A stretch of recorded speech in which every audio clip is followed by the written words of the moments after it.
Aku masih ingat suara pintu besi itu ketika hampir terbuka. Bukan suara yang keras. Hanya bunyi klik pendek dari sistem pengaman, disusul geseran pintu baja yang perlahan membuka jalan menuju ruang brankas. Aku baru saja mengangkat satu kaki untuk melangkah masuk.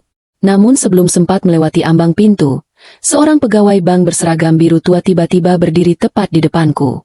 Tangannya menahan pintu itu hingga kembali berhenti. Tatapannya lurus kepadaku.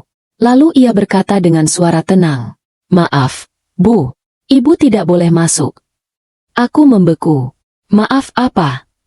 Di sampingku, suamiku, Arga, langsung maju selangkah. "Ada masalah apa? Kami sudah membuat janji. Semua persyaratan sudah selesai." Pegawai itu tidak menjawab Arga. Ia tetap menatapku. Di dada kirinya terpasang papan nama kecil. Niken Larasati. Aku mencoba tetap tersenyum. Mungkin ada kesalahan. Saya pemilik kotak penyimpanan yang akan dibuka. Niken mengangguk pelan. "Saya tahu, Bu Maya." "Kalau begitu kenapa saya tidak boleh masuk?" Ia menarik napas sejenak sebelum menjawab. "Karena saya perlu memastikan sesuatu terlebih dahulu." Belum sempat aku bertanya lagi. Arga memotong. "Prosedur apa lagi? Minggu lalu saya sudah mengurus semuanya." Nada bicaranya mulai meninggi. Beberapa nasabah yang sedang mengantre menoleh ke arah kami. Aku meraih lengan Arga. "Sudahlah. Mungkin memang ada pemeriksaan tambahan." Namun anehnya, Arga justru terlihat semakin gelisah. Ia beberapa kali melihat jam tangannya. Lalu melirik pintu keluar. Kemudian membuka layar ponselnya, seolah sedang menunggu sesuatu. Padahal pagi tadi ia begitu santai. Hari itu seharusnya menjadi hari paling membahagiakan bagi kami. Hari ulang tahun pernikahan yang ke-6. Sejak berangkat dari rumah, Arga terus tersenyum sambil mengatakan bahwa ia akhirnya berhasil menemukan sesuatu yang selama ini kucari sejak ibu meninggal. Sebuah kotak penyimpanan peninggalan almarhumah ibuku. Katanya, di dalam sana mungkin masih tersimpan surat-surat keluarga yang selama ini hilang. Aku sama sekali tidak curiga. Selama 6 tahun menikah, Arga selalu menjadi orang yang mengurus semua administrasi keluarga. Rekening, dokumen usaha, surat tanah. Aku mempercayakan semuanya kepadanya. Karena itulah, ketika Niken menghentikanku di depan pintu brankas, aku merasa ia sedang merusak momen yang sangat berarti bagiku. "Niken," kataku perlahan, "tolong jelaskan apa sebenarnya masalahnya." Niken menatapku cukup lama. Tatapannya bukan seperti orang yang sedang mencari-cari kesalahan, melainkan seperti seseorang yang sedang memastikan aku tidak melakukan sesuatu yang akan kusesali. Lalu ia bertanya, "Bu Maya, Ibu benar-benar yakin pria yang datang bersama Ibu adalah suami Ibu?" Dadaku langsung berdebar. "Apa maksud Anda?" Arga melangkah maju. "Sudah cukup." Nada suaranya jauh lebih keras daripada sebelumnya. "Panggil manajer sekarang juga." Aku mulai merasa dipermalukan. "Kami sudah menikah 6 tahun, kataku kepada Niken. "Saya tahu." "Kalau begitu kenapa Anda bertanya seperti itu?" Niken menelan ludah. Kemudian ia berkata sangat pelan. "Karena 3 hari yang lalu, ada seorang perempuan yang datang ke bank ini menggunakan identitas atas nama Ibu." Aku langsung menggeleng. Itu tidak mungkin. Namun kalimat berikutnya membuat seluruh tubuhku terasa dingin. Dan perempuan itu datang bersama pria lain yang juga mengaku sebagai suami Ibu. Jantungku seperti berhenti berdetak. Aku menoleh perlahan ke arah Arga. Untuk pertama kalinya sejak kami menikah, aku melihat wajahnya berubah sepucat itu.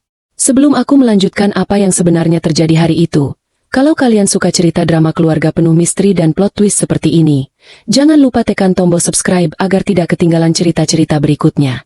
Dan sekalian tulis di kolom komentar, kalian menonton dari kota atau daerah mana. Sekarang kita lanjutkan, karena setelah ini semuanya mulai berubah. Aku kembali menatap Arga. "Ga, dia sedang membicarakan apa?" Arga tidak langsung menjawab. Tangannya justru semakin erat menggenggam ponsel. Beberapa detik kemudian, layar ponselnya menyala. Sebuah pesan baru masuk. Aku hanya sempat membaca sebagian isi notifikasinya. "Jangan biarkan dia berbicara dengan pegawai itu." Nama pengirimnya hanya 1 huruf. B. Belum sempat aku bertanya siapa orang itu, Arga buru-buru mematikan layar ponselnya. Ia memaksakan senyum yang terlihat sangat asing bagiku. Mei, ayo kita pulang. Aku akan jelaskan semuanya nanti. Aku mengernyit. Kenapa harus pulang? Kita tidak perlu membuka brankas itu. Aku terdiam. Bukankah sejak seminggu terakhir justru Arga yang terus mendesakku datang ke bank hari ini? Kenapa sekarang? Dia sendiri yang paling ingin pergi? Aku masih menatap layar ponsel Arga yang telah kembali gelap.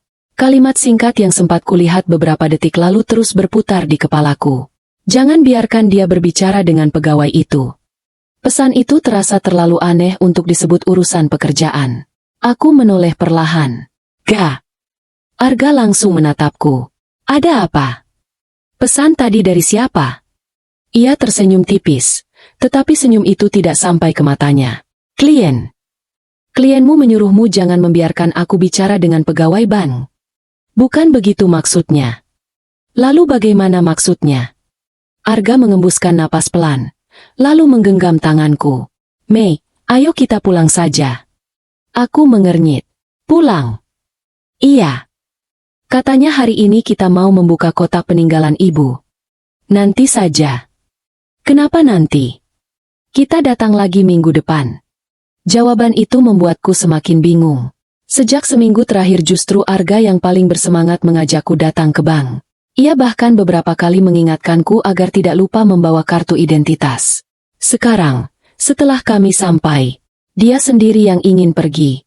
Aku perlahan melepaskan genggaman tangannya. Gak. Sebenarnya ada apa? Belum sempat Arga menjawab.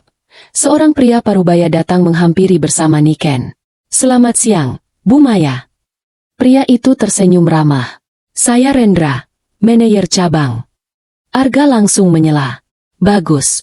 Tolong jelaskan kepada pegawai Anda bahwa kami hanya ingin membuka kotak penyimpanan.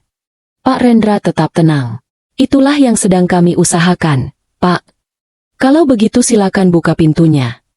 Maaf, belum bisa. Kenapa? Karena kami perlu melakukan verifikasi langsung kepada Bu Maya. Arga menggeleng. Saya suaminya. Apapun bisa dijelaskan di depan saya. Pak Rendra menatap Arga beberapa saat. Kami memahami posisi Bapak. Namun prosedur kami mengharuskan verifikasi dilakukan langsung kepada pemilik rekening. Arga mulai kehilangan kesabarannya. Ini menghabiskan waktu. Prosesnya tidak lama. Saya bilang tidak perlu. Nada suara Arga yang meninggi membuat suasana lobi mendadak sunyi. Beberapa nasabah berhenti berbicara. Seorang petugas keamanan mulai memperhatikan dari kejauhan. Aku belum pernah melihat Arga seperti ini. Biasanya ia selalu tenang. Bahkan ketika menghadapi klien yang marah sekalipun. Tetapi hari ini, ia terlihat seperti seseorang yang sedang takut kehilangan sesuatu. Pak Rendra kembali menatapku. Bu Maya, apakah ibu bersedia ikut ke ruang konsultasi selama beberapa menit? Aku mengangguk pelan. Baik. Baru saja aku hendak melangkah. Arga kembali menahan lenganku. Genggamannya jauh lebih kuat daripada biasanya. Mei. Jangan masuk. Aku menatap wajahnya. Kenapa? Ia membuka mulut. Namun tidak ada jawaban. Hanya tatapan gelisah yang belum pernah kulihat selama 6 tahun kami menikah. Beberapa detik kemudian, ia melepaskan tanganku. Kalau memang harus masuk. Cepat saja. Aku mengangguk. Lalu mengikuti Pak Rendra dan Niken menuju sebuah ruangan kecil di sisi kanan lobi. Ruangan itu sederhana. Sebuah meja. 4 kursi, komputer, dan kamera kecil yang menghadap ke arah kursi tamu. Setelah pintu tertutup, Pak Rendra membuka sebuah map biru. Bu Maya. Sebelum kami menjelaskan lebih jauh, kami ingin memastikan identitas ibu. Aku menyebutkan tanggal lahirku, nama ibu kandungku, alamat rumahku. Semuanya sesuai. Pak Rendra mencatat beberapa hal. Lalu ia mengangkat wajahnya. Terima kasih. Karena jawaban ibu sesuai, kami semakin yakin telah terjadi sesuatu yang tidak semestinya. Aku langsung menegakkan badan.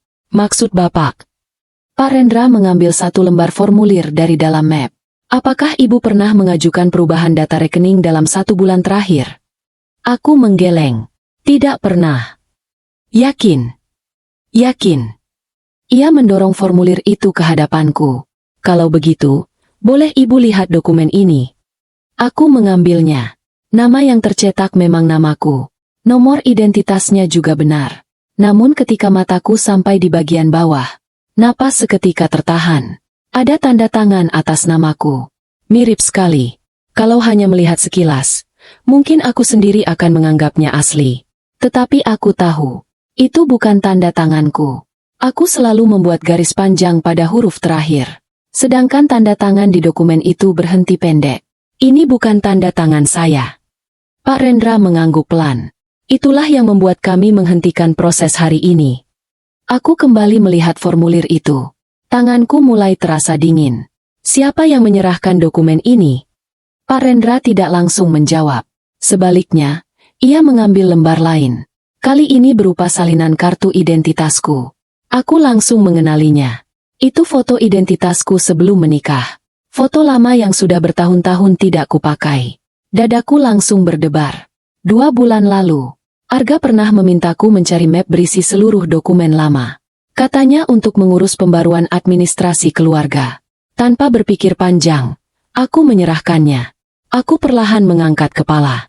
Semua dokumen ini diterima dari siapa? Pak Rendra menghela napas. Itulah yang sedang kami selidiki. Lalu kenapa saya dipanggil hari ini? Pak Rendra dan Niken saling berpandangan. Kemudian Niken berkata pelan. Karena sebelum membuka kotak penyimpanan itu, kami ingin memastikan ibu mengetahui siapa yang selama ini mengurus seluruh dokumen atas nama ibu. Aku membeku. Belum sempat aku bertanya lagi. Pintu ruangan tiba-tiba diketuk dari luar. Seorang pegawai masuk dengan wajah tegang. Pak! Pria yang bersama Bu Maya tadi baru saja mencoba meninggalkan bank. Aku spontan berdiri dari kursi. Apa maksudnya mencoba meninggalkan bank? Pegawai itu terlihat sedikit terengah. Begitu kami meminta beliau menunggu di ruang tamu, beliau langsung menerima telepon. Setelah itu beliau berjalan cepat menuju pintu keluar. Dadaku langsung berdebar. Arga mau pergi. Pak Rendra tetap tenang. Tolong pastikan beliau tetap berada di area bank. Jangan lakukan tindakan yang membuat suasana menjadi ramai. Pegawai itu mengangguk lalu keluar kembali. Aku menoleh kepada Pak Rendra. Suami saya tidak mungkin pergi begitu saja. Pak Rendra menatapku beberapa saat sebelum menjawab. Semoga benar begitu, Bu. Jawaban itu justru membuatku semakin gelisah. Aku kembali duduk. Tanganku mulai terasa dingin. Selama 6 tahun menikah, Arga memang sering menyembunyikan masalah pekerjaan agar aku tidak ikut khawatir. Namun meninggalkanku sendirian di bank? Itu bukan sifatnya. Pak Rendra kembali membuka map biru di depannya. Bu Maya, kami ingin mengajukan satu pertanyaan lagi. Aku mengangguk pelan. Apakah selama beberapa bulan terakhir ibu pernah memberikan contoh tanda tangan kepada siapapun? Aku berpikir sejenak. Lalu sebuah ingatan muncul. Sekitar 3 bulan lalu, Arga membawa beberapa lembar kertas kosong. Katanya ada perubahan administrasi pajak perusahaan keluarga. Aku hanya perlu contoh tanda tanganmu beberapa kali, katanya waktu itu. Tanpa membaca lebih jauh, aku menandatangani beberapa lembar kosong. Saat itu aku bahkan bercanda. Kenapa banyak sekali? Arga hanya tertawa. Kalau salah cetakan ada cadangannya. Kini, mengingat kejadian itu, tengkuku mendadak terasa dingin. Aku menatap Pak Rendra. Kalau ada orang yang memiliki contoh tanda tangan saya, apakah dia bisa membuat dokumen seperti ini? Pak Rendra tidak langsung menjawab. Bisa. Tetapi biasanya tetap akan terlihat perbedaannya ketika diperiksa lebih teliti. Aku menggigit bibir bawahku. Berarti, semua ini memang bukan kebetulan. Niken kemudian mendorong sebuah monitor kecil ke arahku. Bu Maya. Ada satu hal lagi yang perlu ibu lihat. Lihat apa? Rekaman kamera keamanan. Jantungku langsung berdetak lebih cepat. Rekaman dari mana? Dari ruang layanan khusus. Aku mengangguk pelan. Silakan. Niken menekan tombol putar. Layar mulai menampilkan rekaman 3 hari sebelumnya. Terlihat seorang perempuan mengenakan masker putih, kacamata besar, dan topi sedang duduk di kursi tamu. Posturnya sekilas memang mirip denganku. Kalau dilihat dari jauh, orang mungkin akan mengira itu benar-benar aku. Perempuan itu menyerahkan sebuah map kepada petugas. Di sampingnya duduk seorang pria. Wajah pria itu sengaja menunduk hampir sepanjang waktu. Aku terus memperhatikan layar. Pria itu beberapa kali berbicara kepada perempuan tersebut. Lalu mengambil pulpen. Kemudian tanpa sadar menggulung lengan kemejanya sampai siku. Aku langsung membeku. Kebiasaan itu sangat ku kenal. Arga selalu menggulung lengan kirinya sebelum menulis. Aku bahkan sering menggodanya karena kebiasaan itu. Tidak. Aku menggeleng pelan. Ini pasti orang lain. Namun tepat beberapa detik kemudian, pria itu mengangkat tangan kirinya. Jam tangan kulit coklat yang dipakainya langsung terlihat jelas. Aku mengenali goresan kecil di sisi logamnya. Jam itu kubelikan sendiri untuk ulang tahunnya tahun lalu. Tidak mungkin aku salah. Tanganku mulai gemetar. Itu. Suaraku hampir tidak keluar. Itu jam tangan suami saya. Ruangan mendadak sunyi. Tidak ada seorang pun yang langsung berbicara. Aku terus menatap layar. Beberapa detik kemudian, pria itu sedikit menoleh ke arah kamera. Wajahnya memang tidak terlihat sepenuhnya. Namun garis rahangnya, model rambutnya, cara ia duduk, semuanya terlalu familiar. Air mataku mulai menggenang. Itu Arga. Bisikku lirih. Tapi perempuan itu bukan saya. Pak Rendra mengangguk pelan. Itulah yang membuat kami menghentikan seluruh proses. Aku masih tidak bisa mengalihkan pandangan dari layar. Kalau perempuan itu bukan aku, lalu siapa dia? Dan kenapa Arga membawanya ke ban menggunakan identitasku? Belum sempat pertanyaan itu terjawab, pintu ruangan kembali diketuk. Pegawai yang tadi keluar masuk dengan wajah semakin tegang. Pak Rendra. Beliau tidak jadi keluar. Aku mengembuskan napas lega. Namun kalimat berikutnya membuatku kembali membeku. Karena beliau sedang memaksa membuka pintu ruang penyimpanan dengan alasan istrinya sudah memberikan izin. Aku menatap Pak Rendra, lalu perlahan menoleh ke arah pintu. Untuk pertama kalinya, aku mulai takut bertemu suamiku sendiri. Dadaku semakin sesak. Aku tidak pernah membayangkan akan merasa takut bertemu dengan orang yang selama 6 tahun selalu kupanggil suami. Pak Rendra mematikan rekaman CCTV. Lalu menatapku dengan tenang. Bu Maya, kami tahu ini sangat berat. Tapi masih ada satu hal yang harus ibu ketahui. Aku menarik napas panjang, berusaha menenangkan diri. Apalagi? Pak Rendra membuka map biru yang sejak tadi berada di hadapannya. Ia mengeluarkan satu bundel dokumen yang jauh lebih tebal. Seluruh halaman telah diberi pembatas berwarna kuning. Dokumen-dokumen ini dijadwalkan untuk ditandatangani hari ini. Aku mengernyit. Ditandatangani oleh saya. Benar. Tapi Arga bilang hanya ada formulir pembukaan kotak penyimpanan. Pak Rendra menggeleng pelan. Itu bukan isi dokumen yang sebenarnya. Tanganku mulai dingin ketika menerima bundel itu. Halaman pertama berjudul perubahan hak pengelolaan aset. Aku belum memahami maksudnya. Lalu kubuka halaman berikutnya. Di sana tertulis nomor sertifikat sebidang tanah. Aku langsung mengenalinya. Tanah peninggalan almarhumah ibuku. Jantungku berdegup semakin cepat. Aku membalik halaman berikutnya. Rumah tua milik keluarga. Lalu halaman berikutnya lagi. Sebuah deposito atas namaku. Semuanya tercantum dalam satu berkas yang sama. Apa ini? Tanyaku lirih. Pak Damar yang sejak tadi lebih banyak diam akhirnya menjawab. Kalau dokumen ini berhasil ditandatangani, hak pengelolaan seluruh aset tersebut akan dialihkan kepada pihak yang menerima surat kuasa. Aku spontan melihat bagian terakhir dokumen. Di sana memang tersedia kolom tanda tanganku. Masih kosong. Tetapi tepat di bawahnya sudah tercetak nama penerima kuasa. Bukan Arga. Aku membaca nama itu perlahan. Bram Wicaksana. Aku belum pernah mendengar nama tersebut. Siapa dia? Pak Damar menggeleng. Itulah yang sedang kami telusuri. Aku kembali melihat dokumen itu. Semakin kubaca, semakin banyak istilah hukum yang tidak kupahami. Kalau datang sendirian bersama Arga hari ini, kemungkinan besar aku hanya akan mengikuti arahannya. Aku mungkin akan langsung menandatangani seluruh halaman tanpa membaca satu persatu. Persis seperti yang selama ini kulakukan. Tiba-tiba tubuhku merinding. Kalau Niken tadi tidak menghentikanku, mungkin semua aset peninggalan ibuku sudah berpindah ke tangan orang lain hari ini. Aku menutup wajah dengan kedua tangan. Air mata mulai mengalir tanpa bisa kutahan. Kenapa Arga melakukan ini? Tak ada yang menjawab. Ruangan kembali hening. Beberapa saat kemudian, Niken menyodorkan segelas air minum. Bu Maya, saya ingin bertanya satu hal. Aku mengusap air mata. Silakan. Apakah ibu pernah mendengar nama Bram Wicaksana dari suami ibu? Aku mencoba mengingat. Nama itu terasa asing. Namun beberapa detik kemudian, sebuah ingatan kecil muncul. Sekitar 6 bulan lalu, Arga pernah beberapa kali menyebut seseorang bernama Bram. Katanya seorang mentor bisnis.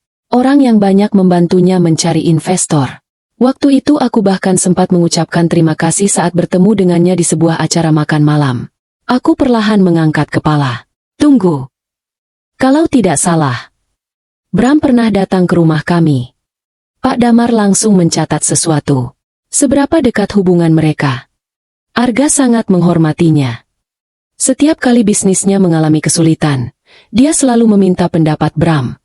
Pak Damar dan Pak Rendra saling berpandangan. Seolah jawaban itu menguatkan dugaan mereka. Belum sempat aku bertanya lebih jauh. Ponsel Pak Damar berdering. Ia segera mengangkatnya. Wajahnya yang sejak tadi tenang perlahan berubah serius. Baik. Kami segera ke sana. Telepon ditutup. Ada apa? Tanyaku. Pak Damar menatapku. Suami ibu akhirnya bersedia diperiksa. Aku mengembuskan napas lega. Namun kalimat berikutnya kembali membuat darahku terasa dingin. Tetapi sebelum diperiksa, beliau meminta satu syarat. Syarat apa? Pak Damar menjawab perlahan. Beliau hanya mau bicara. Kalau ibu ikut masuk ke ruang pemeriksaan. Aku membeku. Di luar sana, Arga sedang menungguku. Dan untuk pertama kalinya dalam hidupku, aku tidak tahu apakah aku masih mengenal pria yang akan kutemui beberapa detik lagi. Langkah kakiku terasa berat saat mengikuti Pak Damar menuju ruang pemeriksaan. Setiap langkah membuat pikiranku semakin kacau. Aku masih berharap semua ini hanyalah kesalahpahaman. Bahwa Arga akan menjelaskan semuanya. Bahwa ada alasan yang masuk akal. Namun ketika pintu ruang pemeriksaan terbuka, harapan itu mulai runtuh. Arga duduk sendirian di balik meja. Wajahnya pucat. Kemejanya yang tadi rapi kini terlihat kusut. Begitu melihatku masuk, ia langsung berdiri. Mei. Suaranya terdengar lirih. Aku berhenti beberapa langkah darinya. Apa sebenarnya yang sedang terjadi? Ia menatapku cukup lama. Lalu berkata pelan. Aku minta maaf. Dadaku semakin sesak. Maaf untuk apa? Arga mengusap wajahnya sendiri. Aku tidak pernah berniat menyakitimu. Kalau begitu kenapa ada orang lain menggunakan identitasku? Ia menunduk. Tidak menjawab. Kenapa ada dokumen tanah atas namaku? Masih diam. Kenapa kamu membawanya ke bank? Tangannya mengepal di atas meja. Aku terpaksa. Aku langsung menggeleng. Terpaksa? Iya. Oleh siapa? Arga menatapku. Tatapan yang selama ini selalu membuatku merasa tenang. Namun kali ini, aku justru merasa asing. Aku sedang punya masalah. Masalah apa? Bisnis. Aku menarik kursi lalu duduk. Seberapa besar?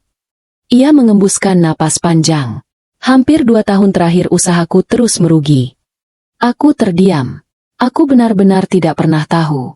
Selama ini Arga selalu mengatakan semuanya baik-baik saja. Bahkan beberapa bulan lalu kami masih sempat pergi berlibur. Kamu bohong selama 2 tahun. Ia mengangguk pelan. Aku tidak ingin kamu ikut memikirkan. Jadi lebih baik kamu memakai identitasku. Suasana kembali hening. Pak Damar yang sejak tadi berdiri di sudut ruangan belum mengucapkan sepatah kata pun.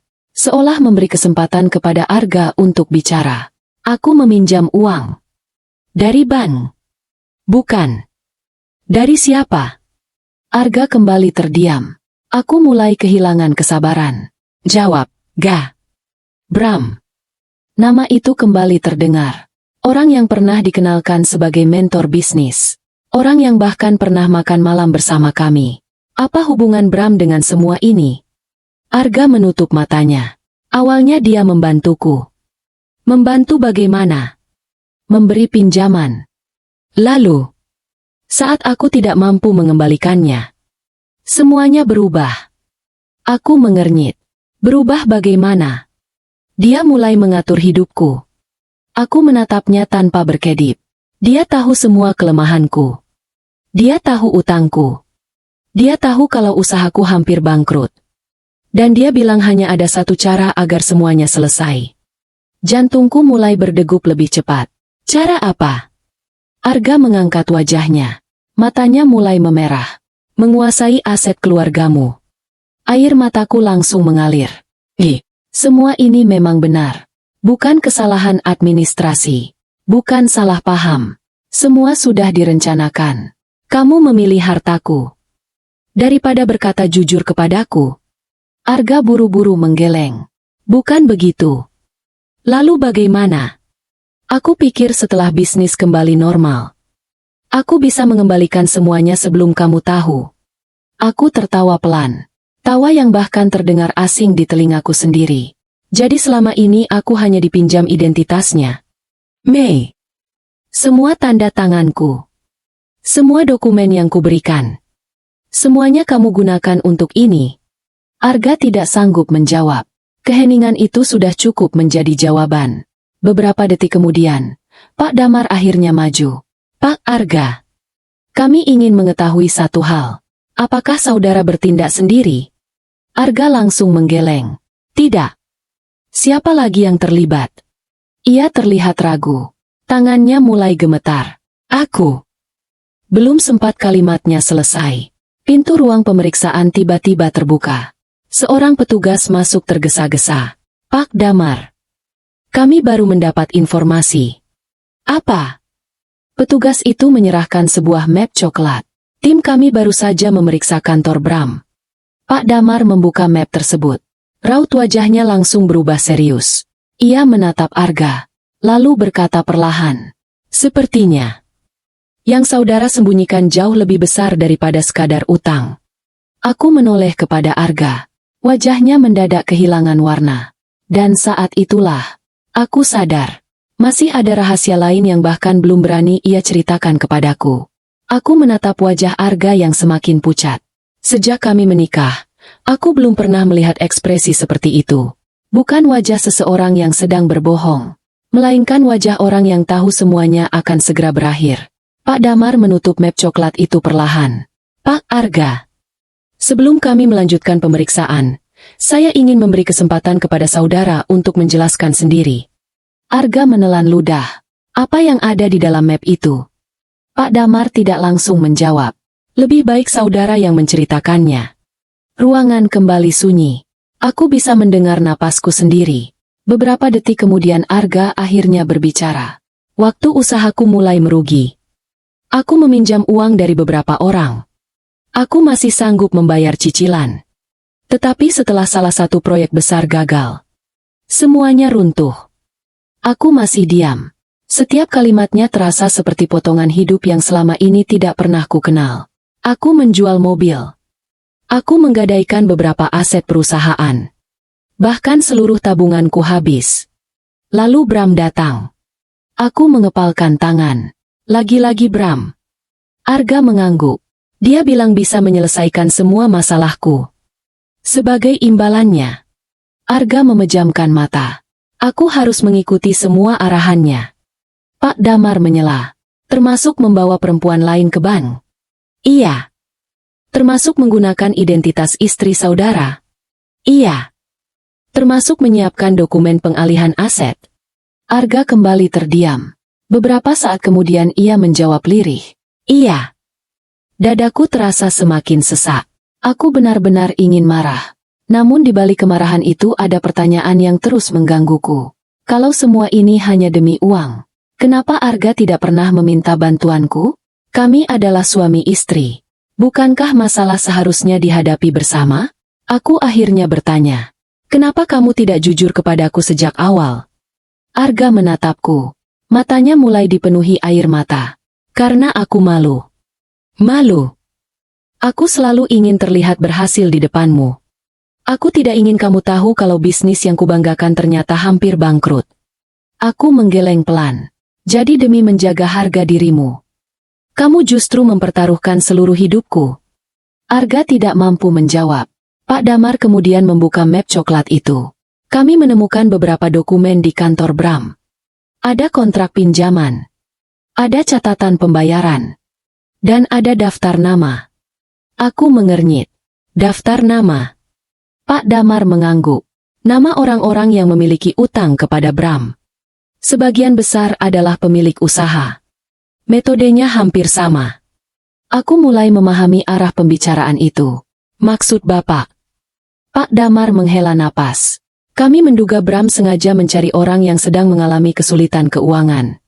Setelah mereka bergantung kepadanya, barulah ia mengendalikan keputusan-keputusan mereka.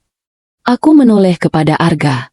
Berarti selama ini, kamu juga dikendalikan. Arga mengangguk pelan. Setiap kali aku mencoba mundur, dia selalu mengingatkanku pada seluruh utangku. Lalu dia mengancam akan menghancurkan usahaku. Aku menatapnya lama. Untuk pertama kalinya sejak pagi tadi, aku melihat ketakutan yang benar-benar nyata di matanya. Bukan ketakutan karena tertangkap, melainkan ketakutan terhadap seseorang. Namun ada satu hal yang masih mengganjal pikiranku. Kalau memang begitu, kenapa hari ini kamu tetap memaksaku datang ke bank? Arga menarik napas panjang. Aku sebenarnya sudah ingin membatalkannya. Lalu kenapa tidak dibatalkan? Karena tadi pagi, Bram meneleponku. Apa yang dia katakan? Arga menunduk. Dia bilang kalau hari ini gagal, dia akan datang sendiri menemuimu. Aku langsung membeku. Menemuiku? Iya. Untuk apa? Arga menggeleng.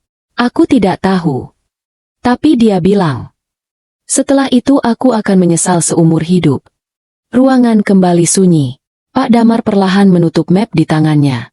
Lalu ia menatap salah seorang petugas yang baru saja masuk membawa sebuah tablet. Pak, kami baru menerima laporan dari petugas parkir. Ada apa? Petugas itu terlihat ragu sebelum menjawab. Seorang pria baru saja datang ke area bank. Dia tidak masuk ke dalam. Tetapi sejak 15 menit lalu, dia terus memperhatikan pintu utama dari dalam mobilnya. Pak Damar langsung berdiri. Apakah identitasnya sudah diketahui?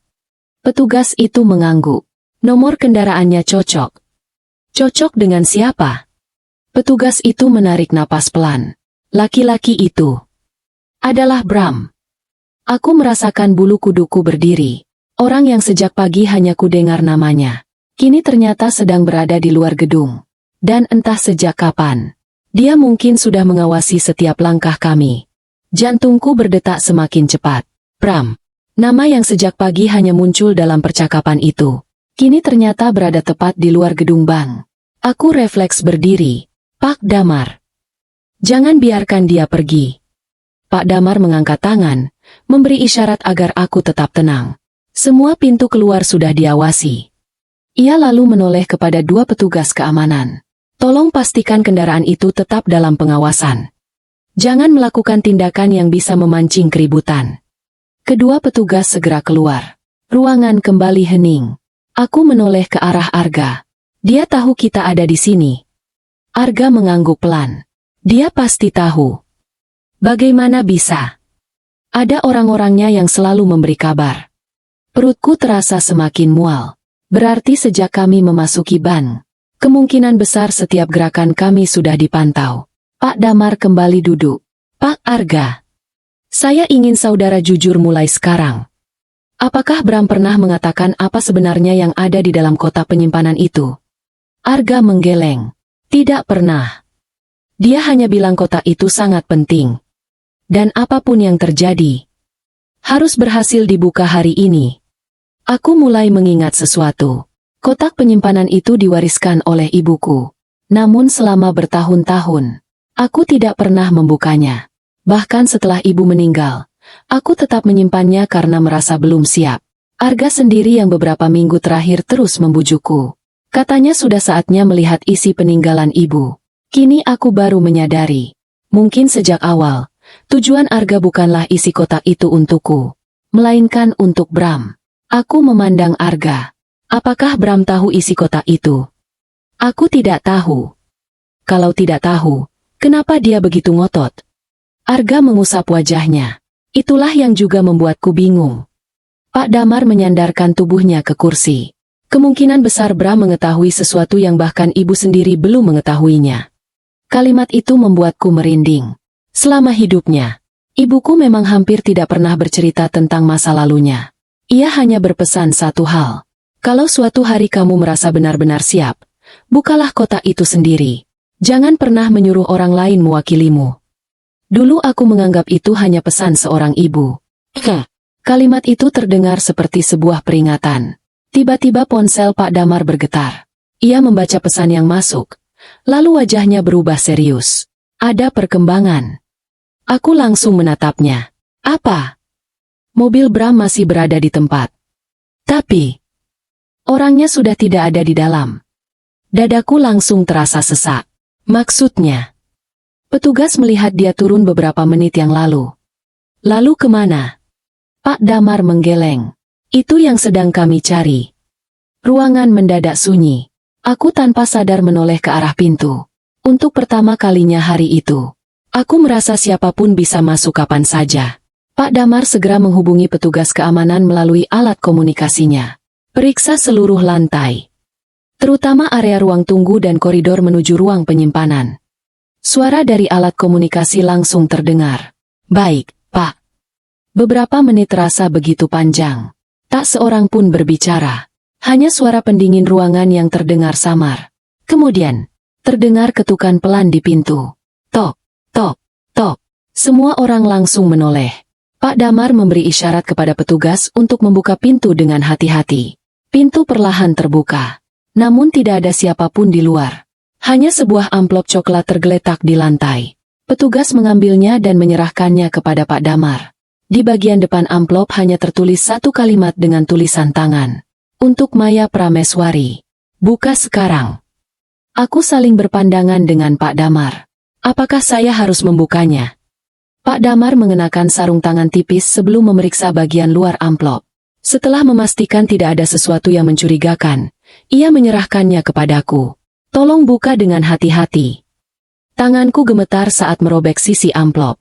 Di dalamnya hanya ada satu lembar kertas. Tanpa nama pengirim. Tanpa tanda tangan. Aku mulai membacanya. Kalau kamu ingin mengetahui siapa sebenarnya ibumu, jangan percaya siapapun di ruangan itu. Napasku langsung tercekat. Aku buru-buru membalik lembar itu. Di bagian belakang terdapat sebuah foto lama yang mulai pudar. Foto itu menampilkan seorang perempuan muda yang sangat mirip dengan ibuku. Di sampingnya berdiri seorang pria yang belum pernah kulihat sebelumnya. Namun yang membuatku benar-benar membeku. Bukan foto itu, melainkan tulisan kecil di pojok bawah. Diambil 1 minggu sebelum kelahiran Maya. Aku mengangkat wajah perlahan. Ibuku, ternyata masih menyimpan rahasia yang bahkan tidak pernah ia bawa ke dalam kubur. Tanganku masih gemetar memegang foto itu. Aku menatap perempuan yang sangat mirip dengan ibuku. Lalu pria yang berdiri di sampingnya. Aku sama sekali tidak mengenal wajah itu. Namun ekspresi mereka bukan sekadar dua orang yang sedang berfoto. Mereka terlihat sangat dekat. Aku membalik foto itu sekali lagi. Tulisan kecil di sudut bawah masih sama. Diambil 1 minggu sebelum kelahiran Maya. Dadaku terasa sesak. Selama hidupku, aku selalu percaya bahwa ayah dan ibuku menjalani rumah tangga yang sederhana. Meski tidak pernah bergelimang harta, tak pernah sekalipun aku mendengar ada orang lain dalam kehidupan ibu. Aku menatap Pak Damar. Siapa yang mengirim ini? Pak Damar menggeleng. Kamera di koridor hanya menangkap seseorang mengenakan topi dan masker. Wajahnya tidak terlihat. Apakah Bram? Kami belum bisa memastikan. Aku kembali memandangi foto itu. Semakin lama kulihat, semakin banyak hal yang terasa aneh. Pria itu mengenakan jam tangan klasik berwarna emas. Di pergelangan tangan kirinya tampak bekas luka memanjang.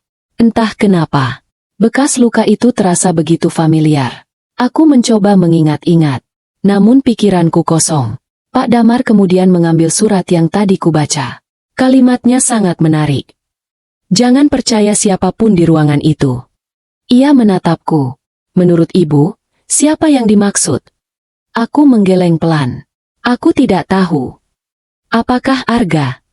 Atau justru orang lain? Ruangan kembali sunyi. Aku melirik ke arah Arga. Sejak tadi ia hanya menatap foto itu tanpa berkedip. Wajahnya perlahan berubah pucat. Aku langsung menyadarinya. Gak. Kamu kenal pria ini? Arga tersentak. Apa? Kamu tadi berubah? Tidak. Kamu mengenalnya? Arga buru-buru menggeleng. Aku belum pernah melihat foto itu. Jawabannya terdengar terlalu cepat. Terlalu siap. Aku mulai mengenal kebiasaan itu. Setiap kali Arga menyembunyikan sesuatu, ia selalu menjawab tanpa berpikir. Pak Damar tampaknya menyadari hal yang sama. Pak Arga, boleh saya lihat foto itu sebentar? Arga menyerahkannya. Pak Damar memperhatikan setiap sudut foto menggunakan kaca pembesar kecil yang dibawanya. Beberapa detik kemudian ia berhenti. Lihat ini. Aku mendekat. Di belakang foto ternyata terdapat cap sebuah studio foto. Tulisan itu sudah memudar. Namun masih bisa dibaca. Studio Surya, 2001. Pak Damar mengangguk pelan. Kalau studio ini masih menyimpan arsip lama, mungkin kita bisa mengetahui siapa pria dalam foto tersebut. Aku mulai merasa ada secercah harapan. Setidaknya kini kami memiliki petunjuk. Namun harapan itu tidak bertahan lama. Seorang petugas kembali masuk dengan langkah tergesa. Pak Damar, ada perkembangan baru. Apa lagi? Petugas menyerahkan sebuah ponsel. Kami berhasil mengidentifikasi kendaraan Bram. Lalu, mobil itu memang terdaftar atas nama perusahaan. Tapi, Bram tidak pernah benar-benar masuk ke area parkir. Aku mengernyit. Maksudnya, petugas membuka rekaman dari kamera luar gedung. Terlihat mobil Bram berhenti beberapa menit. Lalu seorang pria turun. Namun pria itu bukan Bram. Ia hanya mengenakan pakaian yang sama, topi yang sama, bahkan berjalan dengan gaya yang hampir sama. Beberapa detik kemudian, mobil itu kembali melaju meninggalkan ban. Pak Damar memperbesar gambar. Astaga! Itu umpan. Aku menatap layar. Kalau begitu, di mana Bram yang sebenarnya? Belum sempat ada yang menjawab. Ponsel Arga yang sejak tadi disita di atas meja tiba-tiba berdering. Semua orang langsung menoleh. Nama yang muncul di layar hanya satu kata. B. Ruangan mendadak sunyi. Tak seorang pun berani menyentuh ponsel itu. Layar terus bergetar. Kali. 2 kali. 3 kali. Pak Damar menatap Arga. Biasanya, kalau Bram menelepon seperti ini, apa yang akan terjadi? Arga menelan ludah. Suaranya hampir tidak terdengar saat menjawab. Kalau aku tidak mengangkat, dia akan datang sendiri. Tepat setelah kalimat itu selesai, terdengar suara langkah kaki berhenti tepat di depan pintu ruang pemeriksaan. Tok, tok, tok. Seseorang mengetuk pintu 3 kali. Dengan ritme yang pelan. Nang. Seolah ia tahu. Orang-orang di dalam ruangan sedang menunggunya. Tok, tok, tok. Ketukan itu terdengar pelan. Namun justru membuat seluruh ruangan membeku. Tak seorang pun bergerak. Pak Damar memberi isyarat kepada semua orang agar tetap diam. Salah seorang petugas perlahan mendekati pintu. Tangannya menggenggam gagang pintu, lalu membukanya sedikit demi sedikit. Semua mataku tertuju ke sana. Namun, koridor itu kosong. Tidak ada siapapun. Aneh. Gumam petugas. Ia melangkah keluar, melihat ke kanan dan ke kiri. Tetap tidak ada orang. Pak Damar ikut keluar beberapa langkah. Periksa kamera koridor. Siap, Pak. Beberapa menit kemudian rekaman kamera diputar di monitor. Terlihat seorang pria bertopi berjalan menuju ruang pemeriksaan. Tepat sebelum sampai di depan pintu, ia berhenti, melepaskan topinya, lalu menoleh ke arah kamera. Gambar memang tidak terlalu tajam, namun wajahnya cukup jelas. Aku belum pernah melihat pria itu. Usianya sekitar 50 tahun. Rambutnya mulai memutih di bagian pelipis.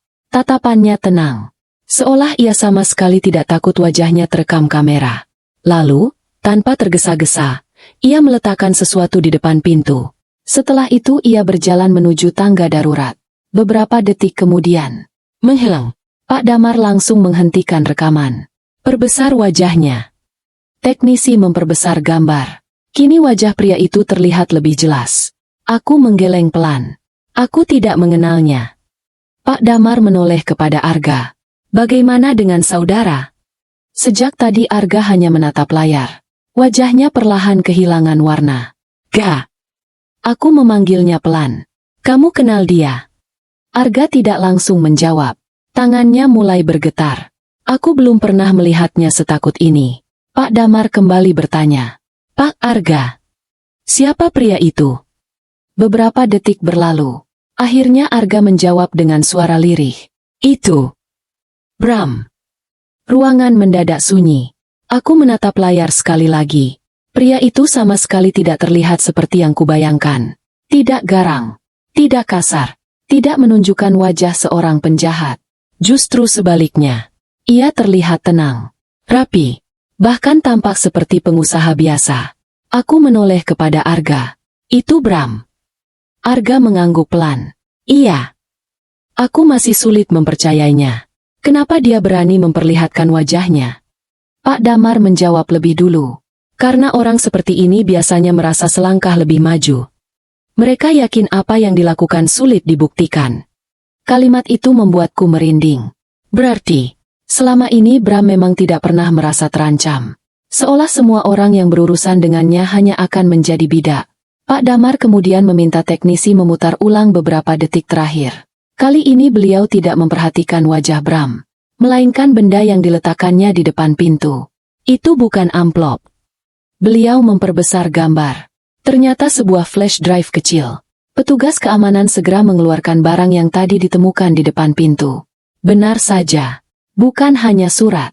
Ada sebuah flash drive berwarna hitam yang sejak tadi terselip di dalam lipatan amplop. Karena fokus pada surat dan foto, tidak ada yang menyadarinya. Pak Damar mengenakan sarung tangan sebelum mengambilnya. Laptop. Seorang petugas segera membawa laptop khusus milik bank. Flash drive dipasang. Semua orang menunggu dengan napas tertahan. Di dalamnya hanya ada satu folder. Namanya sangat singkat. Untuk Maya. Pak Damar menoleh kepadaku. Bu Maya. Apakah ibu siap melihat isinya? Aku mengangguk pelan. Apapun yang ada di dalamnya. Aku sudah tidak ingin hidup dalam kebohongan. Folder itu dibuka. Hanya terdapat satu file video. Durasinya 3 menit 12 detik. Pak Damar menekan tombol putar. Layar berubah gelap. Beberapa detik kemudian, wajah Bram muncul memenuhi layar. Ia duduk di sebuah ruangan yang terang. Mengenakan kemeja putih. Tatapannya lurus ke arah kamera. Seolah ia sedang berbicara langsung kepadaku. Halo, Maya. Suaranya tenang. Bahkan terdengar sopan. Kalau kamu sedang menonton video ini, berarti semua sudah berjalan di luar rencanaku. Aku merasakan bulu kuduku berdiri. Bram tersenyum tipis. Aku tahu sekarang kamu pasti menganggap Arga adalah orang yang paling bersalah. Ia berhenti beberapa detik. Lalu izinkan aku memberitahumu satu hal. Suamimu memang berbohong. Tetapi, dia bukan orang pertama yang menyembunyikan kebenaran darimu. Dadaku mulai berdebar lebih keras. Bram kembali menatap kamera. Orang pertama yang berbohong kepadamu adalah ibumu sendiri. Video itu berhenti mendadak. Layar berubah hitam. Ruangan kembali sunyi. Aku menatap layar tanpa mampu berkedip. Untuk kedua kalinya hari itu, nama ibuku kembali disebut. Dan firasatku mengatakan, rahasia yang selama ini kusimpan dalam hati ternyata baru saja dimulai. Ruangan masih sunyi. Tak seorang pun mengucapkan sepatah kata. Tatapanku tetap terpaku pada layar yang kini telah gelap. Kalimat terakhir Bram terus terngiang di kepalaku. Orang pertama yang berbohong kepadamu adalah ibumu sendiri. Aku menggeleng pelan. Tidak. Ibu tidak mungkin seperti itu. Suaraku terdengar lirih, seolah sedang meyakinkan diriku sendiri. Pak Damar mematikan laptop, lalu menatapku dengan hati-hati. Bu Maya, kami belum bisa memastikan apakah isi video itu benar, atau hanya upaya memengaruhi psikologis ibu. Aku mengangguk pelan. Aku tahu itu. Namun satu hal membuatku tidak tenang. Ini sudah kedua kalinya ibuku dikaitkan dengan semua kejadian hari ini. Pertama lewat foto lama. Sekarang lewat video Bram. Semua terasa terlalu kebetulan. Aku menoleh kepada Arga. Kamu sudah pernah melihat video ini? Arga menggeleng cepat. Belum. Dia tidak pernah menunjukkan apapun kepadaku. Dia hanya menyuruhku memastikan kotak penyimpanan itu dibuka. Kenapa? katanya. Setelah kotak itu terbuka, semua masalah akan selesai. Aku menutup mata sejenak. Kini aku semakin yakin. Jawaban dari semua pertanyaan ini ada di dalam kotak peninggalan ibu. Pak Damar seolah membaca pikiranku.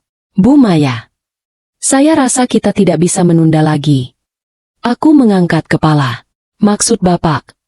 Kita buka kotak penyimpanan itu. Aku terdiam. Dulu ibu pernah berkata, kalau suatu hari kamu merasa benar-benar siap, bukalah sendiri. Jangan pernah mewakilkan kepada siapapun. Selama bertahun-tahun aku mengabaikan pesan itu. Karena aku merasa belum siap menghadapi apapun yang ditinggalkan ibu.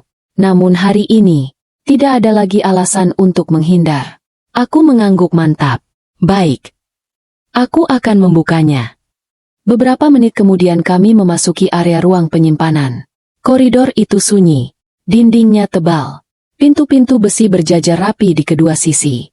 Suasana dingin membuat bulu kuduku kembali meremang. Petugas ban meminta seluruh proses dicatat sesuai prosedur. Pak Damar berdiri beberapa langkah di belakangku. Arga tidak diperbolehkan mendekat. Ia hanya bisa melihat dari balik garis pembatas. Aku sempat menoleh ke arahnya. Untuk sesaat, aku melihat penyesalan yang begitu besar di wajahnya. Namun kali ini aku tidak mampu lagi membedakan mana penyesalan dan mana ketakutan. Petugas memasukkan kunci milik ban. Aku mengeluarkan kunci kecil yang selama ini kusimpan di dalam dompet. Tanganku gemetar saat memasukkannya ke lubang kunci. Klik. Suara logam itu terdengar begitu jelas. Pintu kotak perlahan terbuka. Aku menarik napas panjang. Lalu membuka lacinya sedikit demi sedikit. Isinya jauh lebih sederhana daripada yang kubayangkan. Tidak ada emas. Tidak ada uang. Tidak ada sertifikat tanah. Hanya sebuah kotak kayu kecil. Beberapa map tua. Dan sebuah amplop putih yang sudah mulai menguning. Di bagian depannya tertulis tulisan tangan yang sangat kukenal. Untuk Maya. Air mataku langsung mengalir. Itu tulisan ibu. Aku mengambil amplop itu perlahan. Kertasnya sudah rapuh.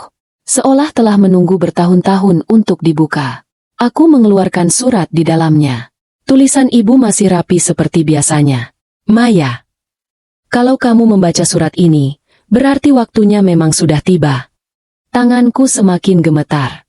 Maaf karena selama ini ibu menyimpan begitu banyak hal darimu. Bukan karena ibu tidak percaya kepadamu. Tetapi karena ibu ingin kamu tumbuh tanpa dibayangi masa lalu ibu. Air mataku menetes ke atas kertas. Aku melanjutkan membaca. Di dalam kotak ini ada beberapa dokumen yang akan menjelaskan semuanya. Namun sebelum kamu membacanya, ibu ingin kamu mengingat satu hal. Orang yang membesarkanmu adalah ayahmu. Apapun yang nanti kamu ketahui, jangan pernah mengurangi rasa cintamu kepadanya. Aku langsung membeku. Kalimat itu membuat napasku tercekat. Aku membaca ulang sekali lagi. Orang yang membesarkanmu adalah ayahmu. Kenapa ibu harus menulis kalimat seperti itu? Bukankah memang ayahku yang membesarkanku? Lalu, apa maksud sebenarnya? Pak Damar yang berdiri di belakangku tidak ikut membaca isi surat. Beliau hanya memperhatikan ekspresiku yang berubah. Bu Maya, apakah ada sesuatu? Aku tidak mampu langsung menjawab. Tanganku perlahan mengambil map tua yang disebut ibu di dalam surat. Di bagian depan map terdapat satu tulisan pendek. Akta kelahiran. Aku membukanya. Lembar pertama adalah salinan akta kelahiranku yang selama ini ku kenal. Namun di bawahnya, masih ada satu lembar lagi. Warnanya lebih kusam. Capnya lebih tua. Aku mengeluarkannya perlahan. Begitu mataku membaca bagian nama ayah, seluruh tubuhku terasa lemas. Nama yang tertulis, bukan nama ayah yang selama ini membesarkanku, melainkan nama seorang pria yang belum pernah kudengar seumur hidupku. Aku terus menatap nama yang tertulis di akta kelahiran itu. Berulang kali, berharap mataku salah membaca. Namun tidak. Nama ayah kandung yang tercantum di sana bukan nama pria yang selama ini kupanggil ayah. Tanganku mulai gemetar. Air mata yang sejak tadi kutahan akhirnya jatuh tanpa bisa kuhentikan. Ini tidak mungkin. Pak Damar melihat perubahan wajahku. Bu Maya. Aku menyerahkan lembar akta itu dengan tangan bergetar. Beliau membacanya beberapa detik. Lalu menarik napas panjang. Saya mengerti kenapa ibu terkejut. Aku menggeleng. Tidak. Ayahku bukan orang ini.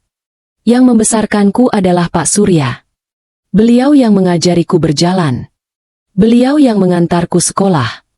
Beliau yang selalu pulang membawa roti setiap hari Jumat.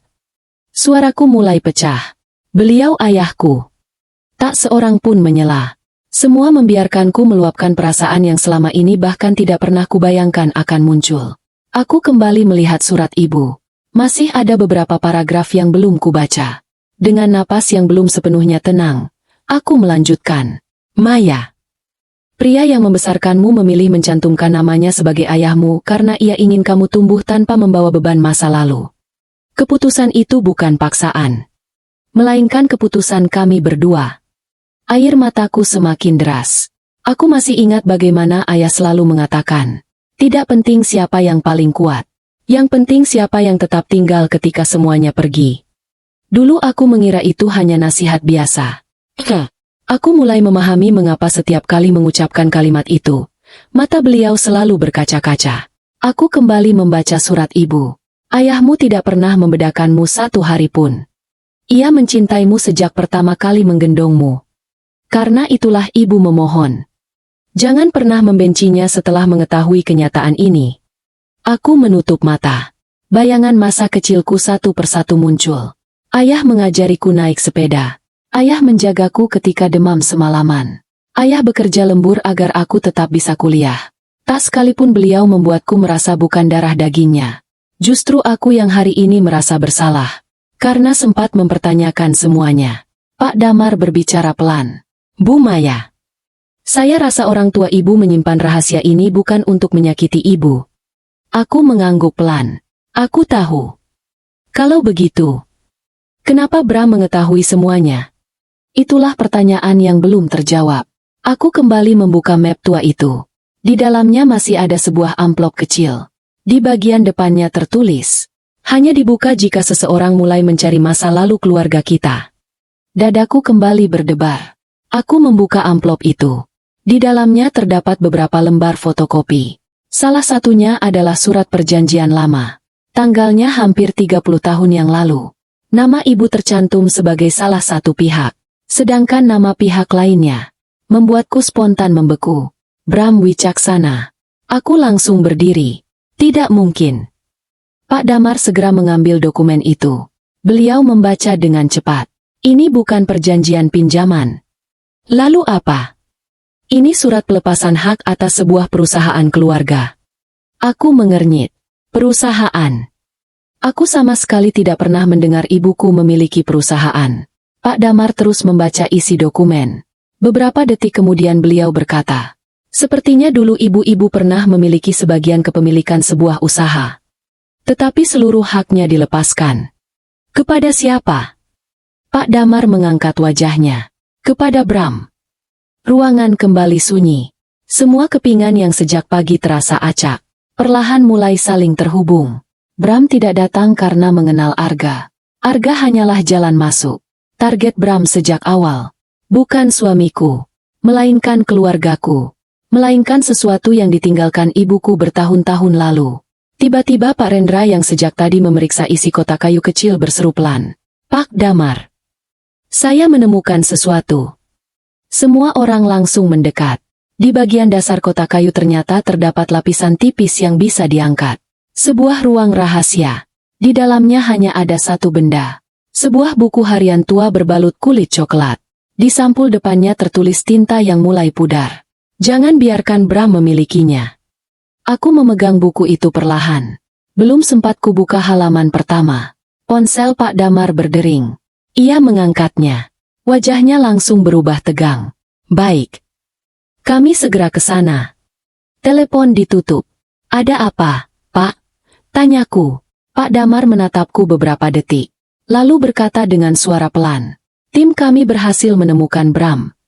Aku mengembuskan napas lega. Namun rasa lega itu hanya bertahan sesaat. Sayangnya, dia ditemukan dalam keadaan tidak sadarkan diri. Dan sebelum kehilangan kesadaran, dia hanya sempat mengucapkan satu kalimat. Aku menahan napas. Kalimat apa?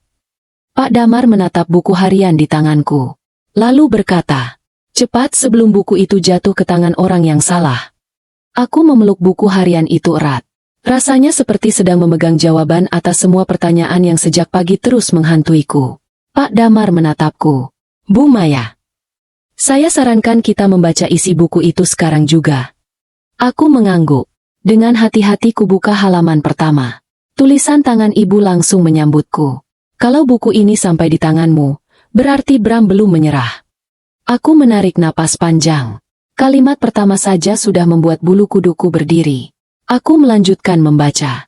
30 tahun lalu, ibu ternyata bekerja di sebuah perusahaan keluarga yang bergerak di bidang perdagangan. Perusahaan itu didirikan bersama beberapa orang kepercayaan. Salah satunya, Bram Wicaksana. Awalnya mereka berteman, bahkan saling mempercayai. Namun keadaan berubah ketika Bram diam-diam mulai memindahkan aset perusahaan menggunakan dokumen palsu. Saat ibu mengetahui hal itu, ia menolak menandatangani berkas yang disiapkan Bram. Sejak hari itulah hubungan mereka hancur. Bram kehilangan kesempatan menguasai seluruh perusahaan. Sedangkan ibu memilih keluar dan membawa seluruh bukti penyimpangan yang berhasil ia kumpulkan. Sebelum meninggal, kakekku berpesan agar semua bukti itu disimpan di tempat yang aman. Karena suatu hari, Bram pasti akan kembali mencarinya. Aku membuka halaman berikutnya. Di sana tertempel beberapa salinan dokumen lama. Nomor rekening, surat kepemilikan, catatan transaksi, dan sebuah daftar nama. Semua ditulis rapi oleh ibu. Aku akhirnya mengerti. Yang selama ini dicari Bram bukan uang, bukan sertifikat tanah, bukan deposito, melainkan buku harian ini. Karena seluruh catatan yang bisa membuktikan perbuatannya tersimpan di dalamnya. Aku menutup buku itu perlahan. Air mataku kembali jatuh. Ibu. Ternyata selama ini ibu sedang melindungiku. Pak Damar mengangguk pelan.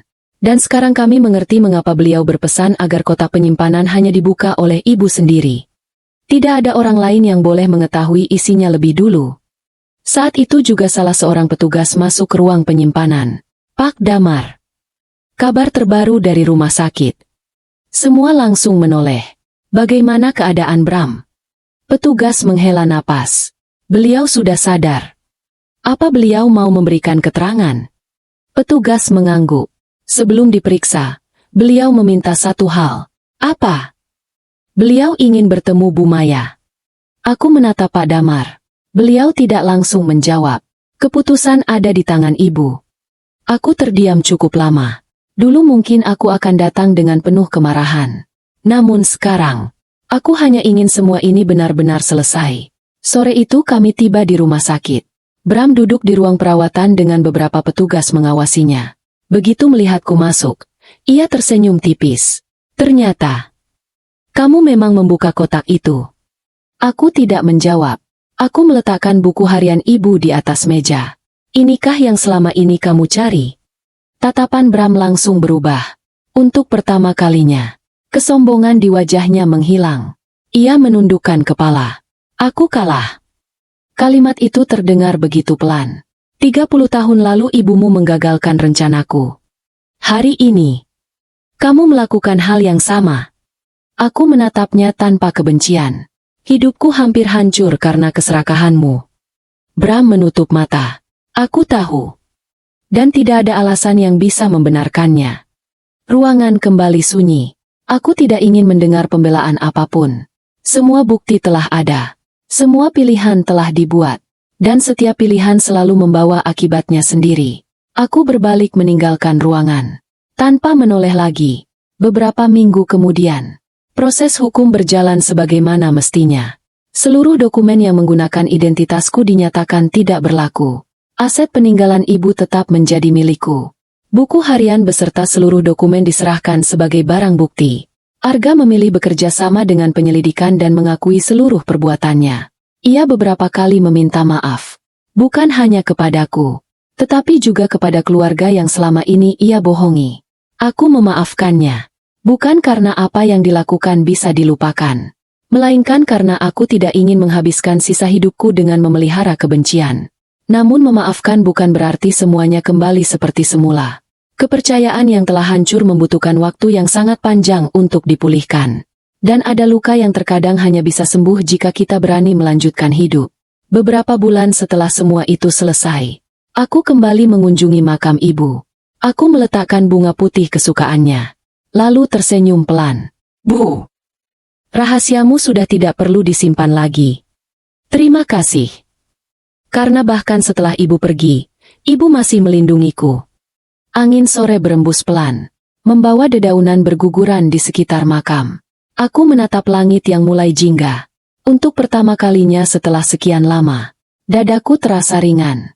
Aku akhirnya memahami satu hal. Warisan terbesar yang ditinggalkan ibu bukanlah harta, bukan pula kotak penyimpanan di bank, melainkan keberanian untuk tetap memilih kejujuran, meski harus kehilangan begitu banyak hal. Dan sejak hari itu, aku berjanji akan menjaga warisan itu, sama seperti ibu menjaganya selama puluhan tahun. Tamat.